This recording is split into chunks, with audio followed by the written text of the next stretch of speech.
Реновирани студентски домови и подобри услови во образованието ќе добијат студентите, истакна министерката за образование и наука Весна Јаневска на денешната работна посета во општина Штип.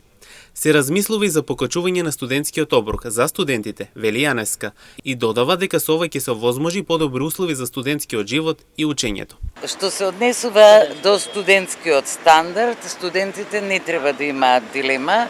дека Министерството ќе биде постојан нивен соработник, партнер и поддржувач, всушност ќе биде најголем нивен поддржувач, па од тука еве им испраќам порака дека да, размислуваме за покачување на студентскиот оброк.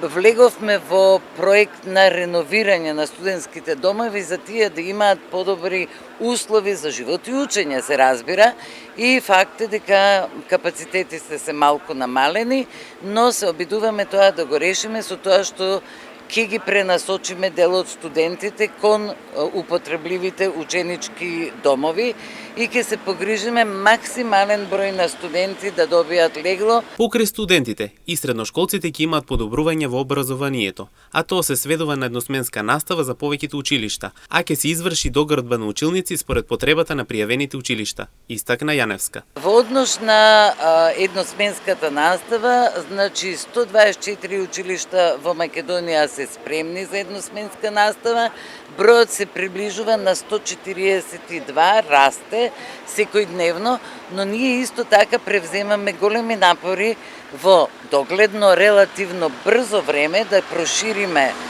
одреден број од училиштата, некаде со доградба на училници според пријавувањето на училиштата колку им се потребни. Неколку штипски средни училишта веќе имаат услови да почнат со едносменска настава, а ќе се направи напор тоа да биде и со основните училишта. Министерката Јаневска посака успешен почеток на годината како на основните и средните ученици, така и на студентите на Универзитетот Гоце Делчев и едногласно потврди дека таа со Министерството ќе биде постојан партнер на нив за да имаат соодветно образование.